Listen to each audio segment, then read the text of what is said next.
Right, so for today's retro review, we have Back to the Future on the NES. Upon starting the game, you're greeted with the words Back to the Future and a song that doesn't sound like anything that's in Back to the Future. However, it is said that this song is The Power of Love just sped up a ridiculously large amount. Now, if you slow it down, you can't see the similarities. However, I'm not judging this game based on that, I'm judging it on the game itself. And the game itself has a ridiculously fast version of it, so it loops very quickly, and the looping gets annoying. One bad song isn't a big deal, but this one song is replayed through like 80% of the game.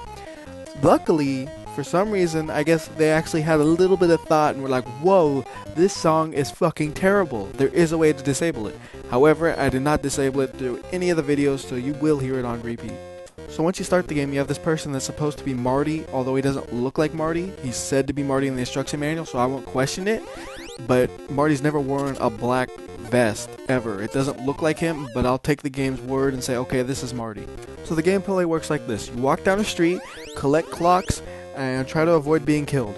Let me break that down just a bit. When I say walking down the street, I mean you're forced to walk at a certain pace whether you like it or not. When I say collecting clocks, do you see that icon in the bottom of the screen?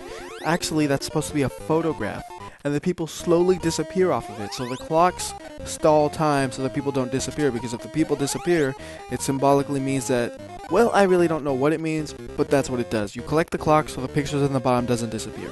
You also are being timed by that little timer in the bottom right, though. If that runs out to 0, you lose. This timer doesn't use seconds or anything, it uses Back to the Future game seconds, which are just like, I don't fucking know what they are, but they're a lot faster than a normal second, that's for damn sure. And when I say everybody's trying to kill you, I don't mean they're trying to kill you, they're just trying to beat you up, which stalls you. Every time you touch anything, really, you'll get a 10-second stall. This 10-second stall makes it harder to finish the level, obviously, so you gotta have maybe 3 or 4 stalls at the most to complete any level. Now, the enemies don't make sense. Like in the instruction manual, it's like, oh, you gotta do exactly what happened in Back to the Future, blah blah blah. You have bees attacking you, you have people who are construction workers attacking you, you have Biff's friends attacking you, which actually makes sense. You have benches attacking you, you have girls with hula hoops attacking you, and they're throwing like these specks at you. I don't know what it is, but little girls hula hooping, throwing these little specks at you makes you fall on the ground. And getting a bee sting, I'm a pussy, so I'm like, oh fuck, a bee! I understand that, but why are the bees trying to kill you? Honestly, I don't remember that from Back to the Future. Not one bit. Right, so you have to do this level 3 times basically.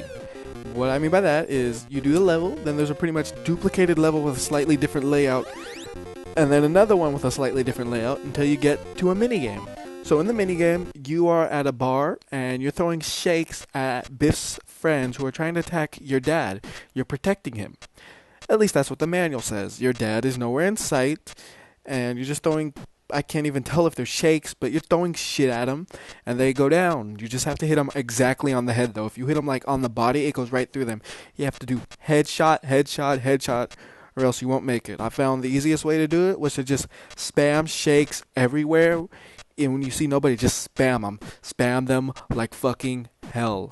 Because this is actually difficult. You only needed to go up to 50, but me being a derp, I was like, I'm just going to keep going until it stops me, so I went up to 99. You don't need to do that. All you need to do is get 50 of them. You also have a special super shake at the start of the game, where if you hit it, everybody on the screen goes down. This is actually very helpful when you're getting fucked and you're like, oh no, that can save your life. Plus, if you don't spam the shakes like me, these waitresses will come in with shakes that they'll give you. These are the super shakes that make everybody die at once. So if you ever have a waitress come in, do not shoot them, because they will give you a super shake that will enable you to kill everybody on the screen whenever you want.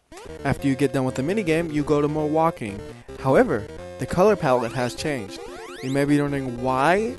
Actually, this makes sense. I will explain later, but you do the levels, 3 of them in a row, before you get to the next minigame. Right, so the next minigame is again something where you kind of need the manual to understand what's going on. It says that you are blocking the hearts. A lot of people will say that you're collecting them. You're actually blocking them. So what does this represent? Well, as I said, supposedly you're Marty. And that is your mom who is throwing the hearts at you. So what you have to do is stop her from liking you, so that she'll pay attention to George and like him, so that you can be born and you'll fix all the time. Which really relates to the movie again. It makes sense, you know? It's not well explained in the game. You have to have the manual with you and you read through it and then you understand it, you know? And if you miss a heart, it's saying that your mom kissed you, so now she really is into you and there's no way she'd go after George, so that's why you lose. Something I didn't mention though, if you ever lose any of these mini games, you don't just get to do it again. No, they make you do the previous walking stage again, which is a pointless and tedious task that I see no purpose in having. After that, you do some more walking, again 3 of them, and another palette swap. Now, I'm gonna explain it. If you notice, the first one, everything was green on the edges. The second one, everything was more of kind of a yellowish, and this one, everything's orange. You may just think of these as random palette swaps, but if you pay attention, it's kind of like the sun is setting. You know, first off, the sun is high in the sky, everything's green, then it's starting to set, so it's kind of getting yellower, then it's really on the horizon, so everything's really bright orange, and then the following one, it's gray, and it's kind of like really getting dark, but there's still some light, and the last one is actually at night, so it's actually a slow transition to the day that is actually kind of cool. Anyhow, the next minigame you do is the dance hall, where you have to play music so that your mom will fall in love with your dad and they'll be happy. This minigame's really quite simple. You just have the guitar and you have to point it in the direction of the note. So if you have a note that's coming at the top, you put it up and in the left or right and you collect it. You don't have to hit any button to collect it, you just make sure it touches it. Each note only comes at a certain height, so if you see a certain note, you know if it's going to be at the top, middle, or bottom without having to think too hard about it. You just say, okay, that is a, I don't know the name of the musical note, but that's this note, so it's going to be in the middle, and it's coming from the left, obviously, so it's going to be on the left. It's pretty simple. The music used here doesn't make much sense again. I don't expect it to. For that, as I said, you do another 3 levels, and these are the ones where everything's gray, like it's getting dark, but not really dark. After you do those 3, you get to the end mission. Now, this mission is fucking ridiculous, okay? So what you have to do is you have to drive the DeLorean at 88 miles per hour through the checkpoint, basically. And all these lightning things will slow you down dramatically. So you have to dodge all of these and go through the checkpoint at 88 miles per hour. It's not too difficult to do. However, if you do screw it up, even if you have lives left over, you lose the game. You can have all your lives done a perfect game up until that point, and you cross that line at 87 miles per hour, you lose the game. You lose the game because of 1 mile per hour, even if everything else is perfect. That is far, far too severe. You can screw anything else up and you get another chance. If you screw that up, no. You're dead. You're done for. That is bullshit. That is huge bullshit. So, yes, the game was hard. Guess what? Games back then were hard, okay? I mean, that game, it was harder than most, yes, but it wasn't that bad. It wasn't very forgiving by any means because you only had 4 lives for the whole thing, but once you got it down, the walking levels weren't too difficult and the other ones weren't too difficult as well. It's just a matter of getting it down. Now here is where the review ends and the speculations begin.